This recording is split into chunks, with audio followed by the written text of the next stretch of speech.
going to begin recording right now. So the session is being recorded. So let's go immediately into this. So apparently I have a couple of comments I wanted to make. One thing is, if you have accommodations that you need to raise or something like that, send me an email about that as soon as possible. And in the title, I really would like for you to say accommodations, just so I can give it the priority it deserves. Because you see, if we're doing some kind of accommodation for you, we have to work with the proctors to get that done and things like that.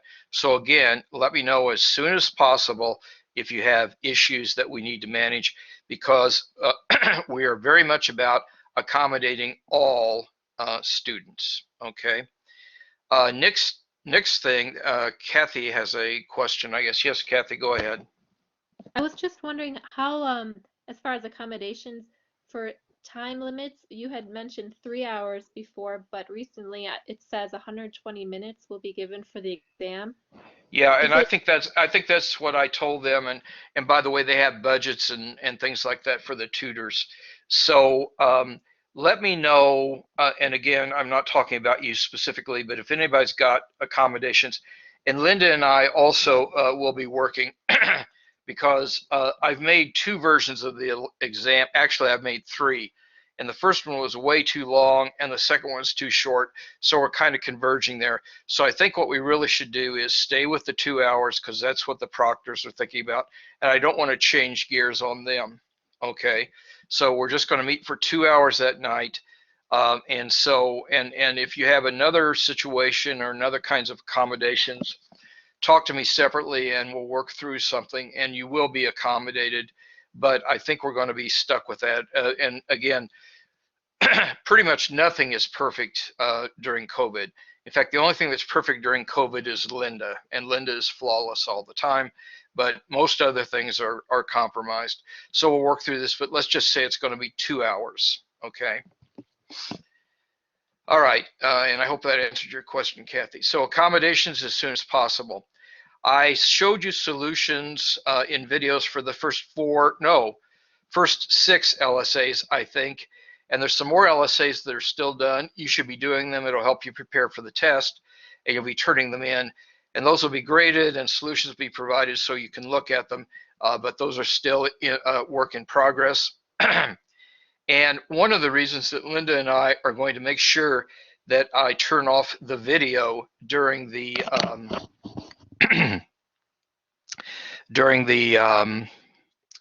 halftime or whatever today is, it's really hard technologically to upload that video. And in a bit, I'm going to let Linda say some things about where you can find the video from last week. And this week we'll be posting the videos somewhere too. But Linda's just going to coach you in this video about where you can find the video from last week. And I guess, Linda, I'm going to recognize you in just a second, and you can talk about that. But then I just want people to know where we're going.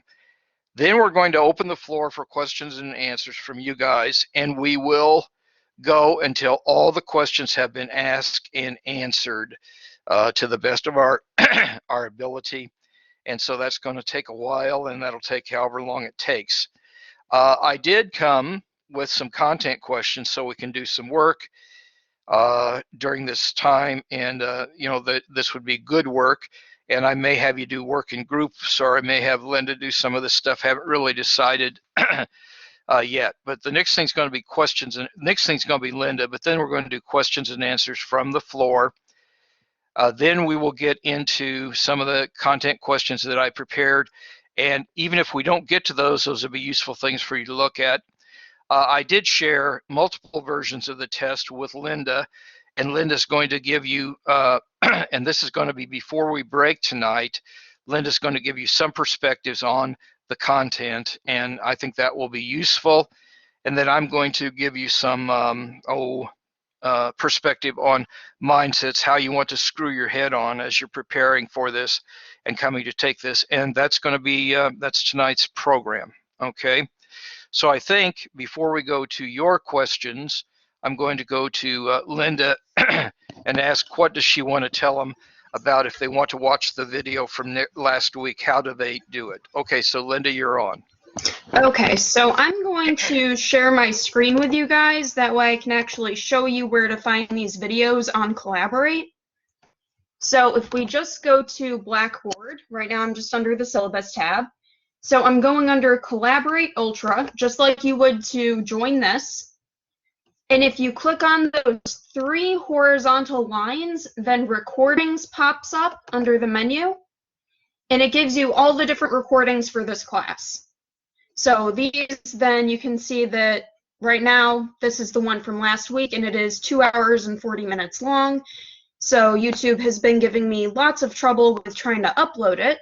But you guys, if you hit those little 3 dots in the circle, can download it or even watch it online. So you do have these available to you, just not on YouTube maybe. So that is all I have to say about that, unless anyone has any questions on how to get there. Linda, this is Bradley. I always have questions, I think. And my question is, and I'm asking you, so given all that, am I wasting your time having you upload those to YouTube, or do you think not? So I feel like for some people, then it's easier to find on YouTube, especially because that's where a lot of explanations are posted. So I do think that it's worthwhile to put them on YouTube. It's just the 3-hour recordings, then those can be difficult. Okay, that's good. Does other people have questions of Linda?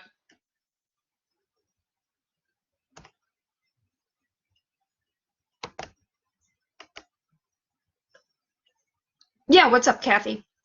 I was wondering, Linda, you and I had talked in one of the guided study groups about possibly being able to open up the raw notes or something from the class notes during the exam for other grace notes or examples. Is that possible? Will that be allowed? What will it be allowed exactly to have open or to be looking at?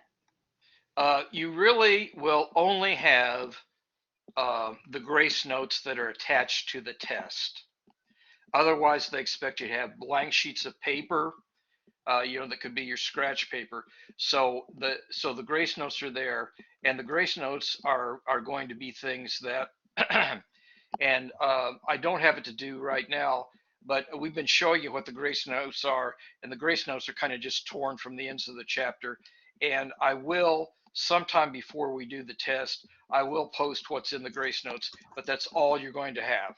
Okay. Now, And Kathy, because you did mention that you were kind of concerned about the Excel formulas, then anything where you have to input more than one argument or input for each formula, then I did type on the study guide. So if you look on that in the syllabus tab, then that should also help you prepare. Are we allowed to have the study guide with us during the test? Is that part of the grace notes? No, but you can have the grace notes. So you'll Okay. have to memorize the formulas that I give you, but there's really only like 5 of them. Okay, and well, either of you or Jim, can you send the grace notes maybe a day early so those of us who don't have printers can try to run late at night or early in the morning to print it? okay, I will. As I'm compiling the test, I have to make the grace notes, and I can post the grace notes in the syllabus tab, and I'll send you guys an announcement and an email telling you that they're there. So you will have that opportunity. Okay. Okay, thank you very much. Lori, you have a question, I think. It's just piggybacking off of Kathy there a little bit. I just wanted to verify that you can have a printout of the grace notes with you, because I think when she just asked, one of you guys said just scratch paper and then the grace notes are like on the computer, but you can have a printout, correct? Right, the grace notes are things that I am officially giving you, okay? And so the grace notes are there, and the proctors will know that, and they'll say, oh yeah, those are the grace notes. So they'll know that, okay? But that's all you get. Let's see, I always say this wrong. Kiara? You got it. Wow, That's the first, I think. Go Yes. ahead, please. Go ahead. I was wondering, the lady in Zoom said that we needed to be there at least 15 minutes prior to the exam. So I'm just clarifying that next week we need to be on the Zoom session by at least 5:45. That is certainly the objective. Okay. And by the way, I don't like going to the doctor, but sometimes I go to the doctor, and the doctor's office always says, "Oh yeah, be there 20 minutes early." Yeah, like that's going to happen. That doesn't happen. Now, that's not saying that they don't have a right to say that. They do. And sometimes I show up and I have to do paperwork, before I go see the doctor, or whatever. But you should try to do that, because then you could get there. You could maybe take a breath or something before the exam starts and things like that. And there probably were some people who were not here tonight. I don't know for sure who, but there's probably some people. And so it could be a mess if people are trying to get things straightened out, and you don't want to delay everybody. So that certainly is what we would like to do. Now, is it going to be possible for everybody to do that? Probably not, but that's what you should try to do. It doesn't mean you'll get an F on the course if you don't show up then. And in fact, those are very nice people. Now they do have rules. It's like they're in the military, so they do have rules.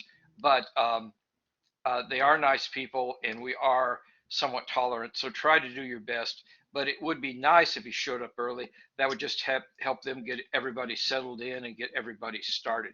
Because you see, they are telling you passwords so you can get started in the session there. Okay, I just have a quick follow-up question.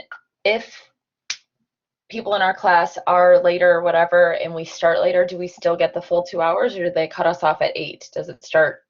Here's what I think they will do. And you can do this in Zoom. It's kind of fancy Zoom stuff, but you can do it. So what they will do is they will try, let's suppose that 80% of the class is there on time and ready to go on time. The exam will start on time for those 80%. If there is a straggler, let's just say there's just one straggler who shows up 10 minutes late, and I'm sure they have some kind of excuse, and I'm not going to say, screw you to the straggler and things like that. So I will try to accommodate the straggler. And again, we're doing this whole thing, but they're not going to wait till everybody is there to start. They're going to really try to start on time. And that's one of the reasons they're asking people to show up early, just so it really can start. And there are lots of moving parts. This can work, but it's a COVID process. So keep your seatbelts buckled. It'll be what it'll be, but everybody will be safe. And I don't know if you like that answer or not, but that's the best one I've got there, Okay, Karen. thank you. And Kathy has another question. Go ahead, Kathy. Yes, will we be on that same Zoom link that you sent us today on email to log in for next week? No, I think it's probably a different Zoom link. Now we'll double check and see, but I'm thinking it's probably a different Zoom link that we'll have for the test itself. And in fact, your proctor who has been assigned should have sent you that link already to you as part of their communication. And so the link might be the same, but I'm betting it's not.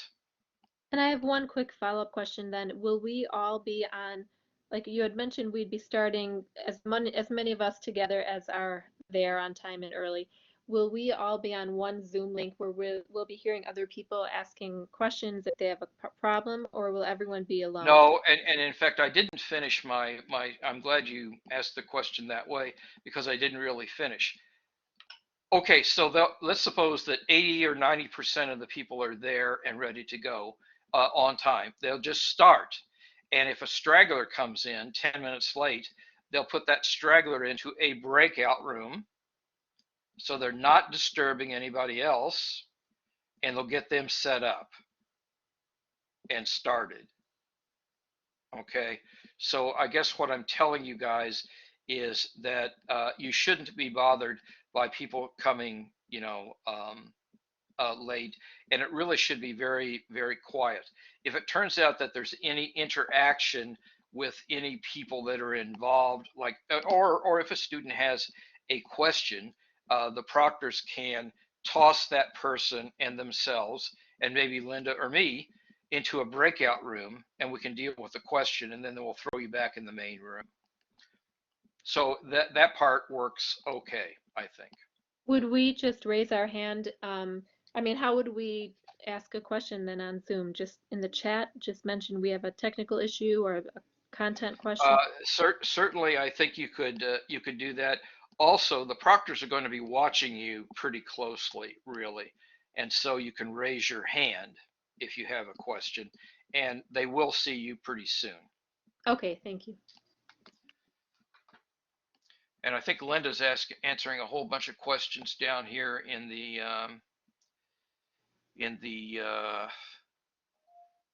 thing. So I'm just going, Linda, I'm just trusting you to be answering those chat questions. If it turns out, Linda, it's something that we really should discuss broadly, let me know. Okay. Okay, Yes, sounds Kathy. good. Yes, Kathy. So as far as we have the actual content of the test, we have one test you're sending out that is like a PDF, I'm guessing. And Probably, then, yeah. okay, and so we'll have that opened. Will we be able to copy from that, like if there's a graph or questions, can we copy that onto our Excel or whatever format we're working on so that we're not constantly tabbing between? Will that work?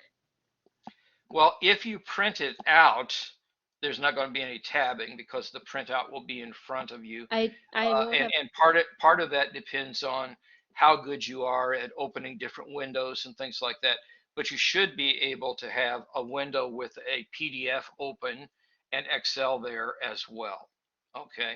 But Now, will we be able to, I don't have a printer or, and if it's not sent, like if it's sent 5 minutes before, I won't be able to run out and print it somewhere else you and rush. but you don't have to print it.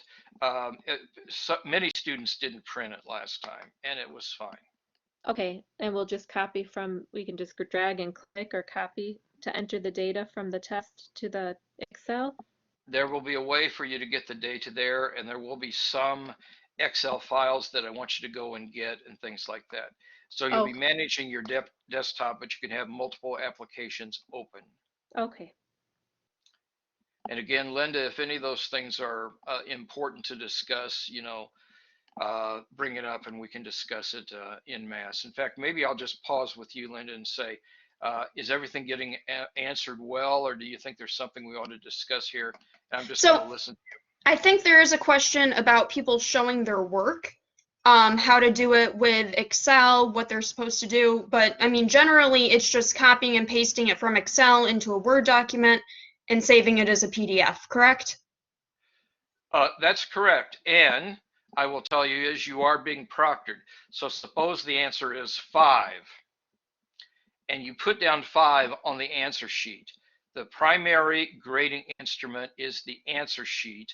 And so I'm going to look at that. And if you have 5 on that answer sheet, you're going to get full credit if 5 is the right answer.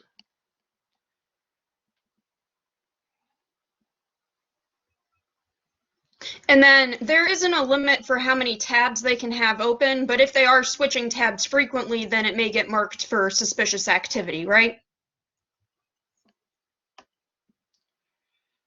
Well, I think people will realize that you can have multiple tabs open and things like that. I mean, and I hate to bring this up, but last term, there was a student who was surfing Google and asking people on Google, do they know how to do this problem and things like that. And so that kind of thing will be, suspicious activity. But these guys are actually pretty experienced. They know that there'll be multiple tabs open and things like that. And it really was kind of blatant and wow, not really. This guy, I hope is not this person, I hope is not planning on having a career in crime because they're not very good at it. So anyway, what I'm going to suggest is that you're not going to be unjustly accused of something. Just play it straight, and I will make sure they know that maybe there's multiple tabs that are open, and people are working diligently on the problem. And I got to tell you too, I don't know who asked that question. It really doesn't matter who asked that question, but I can tell if somebody's working or if somebody's doing something nefarious, and I think that'll be okay. You don't want to be emailing people and stuff like that, certainly. But if you have, like an Excel tab open, and then you have the document that you're looking back and forth, I think they'll just be able to understand that.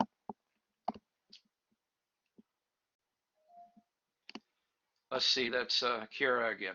Go ahead. This is tagging off one of the questions that Kathy had asked about if we will be in a group on Zoom with everybody.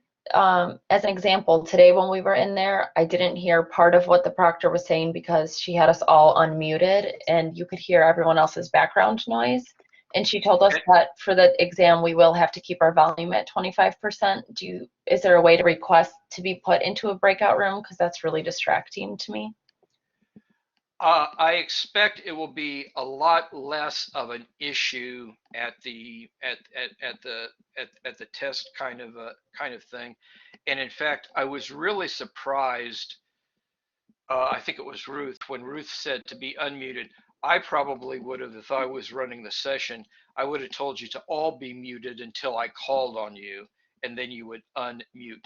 But they do want it to be on a low volume because they want to make sure that you can hear them. And they also want to be able to hear you if you have a question. I don't think that's going to be a big issue at all during the test. And Linda, I'm going to just ask you, and by the way, Linda is honest. You can't be honest to a fault, but if you could be honest to a fault, Linda would be honest to a fault.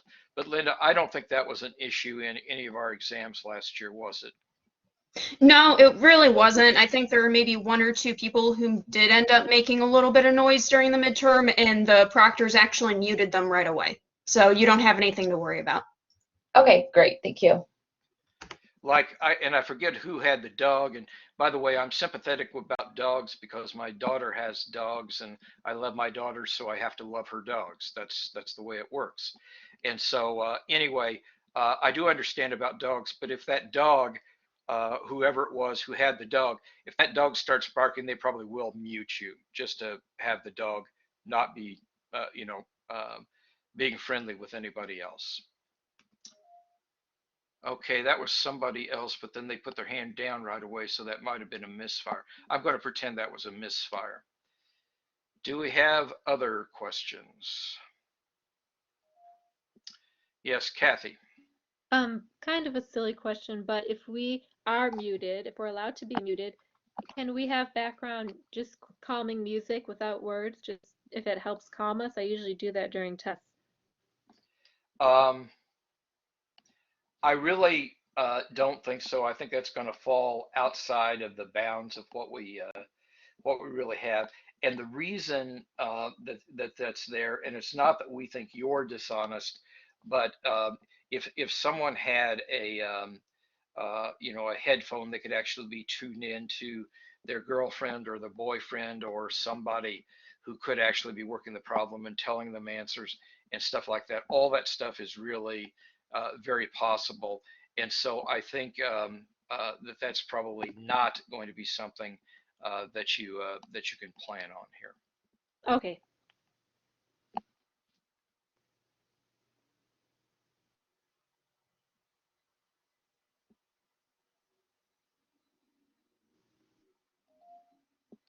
Yes, Kathy.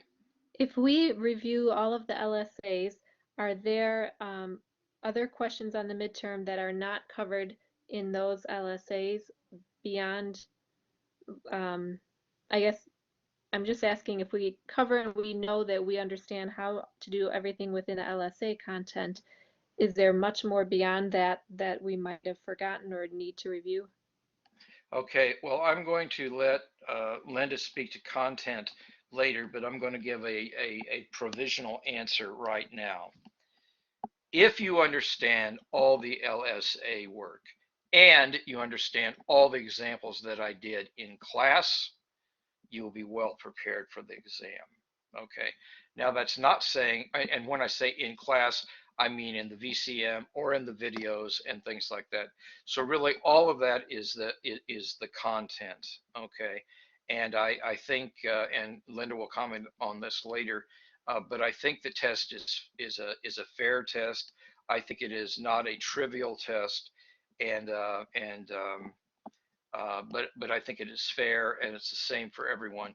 But it's not just the LSAs, it's the LSAs, it's the videos, it's the VCMs, it's the things that we talked about. Okay. And and Linda will say more about that in a bit, but not right now. Paula. I'm guessing also whatever is on the study guide that will cover what we need to know, right? Well, Linda is going to be giving you some information later in this period, and that's this down here, Linda's perspective on content. I have shared two versions of the draft exam with her. Linda knows exactly what's on it, and she'll provide you with that. Now, this though, Linda is not going to be doing this. Linda actually is a very hardworking, but she's also a very busy young woman. And so what happens is I know, and I'm not in any sense suggesting that you're saying that, but I know in high school what happens is the day before the exam they give you a test that's exactly like the test they're going to give you the next day, the only thing is a few numbers are changed and things like that. And in fact, high school students report that I never have to go to class except the day before the exam because they tell us exactly what the exam is. I just memorize that and I'm good to go. This isn't that, and neither Linda nor I have time to make up exactly, the replica of the test. So it's going to require you to maybe learn more than you need to know. But Linda will say some things that I think will be very useful, and some of the stuff that I said last time will be useful. And together, I think you will have a good sense of what it is there. And we'll see what Linda says later in the period about that. Okay, because we've got an agenda item that's called Linda's perspective on content, and so that will be coming. Okay. Let's see other questions that people may have.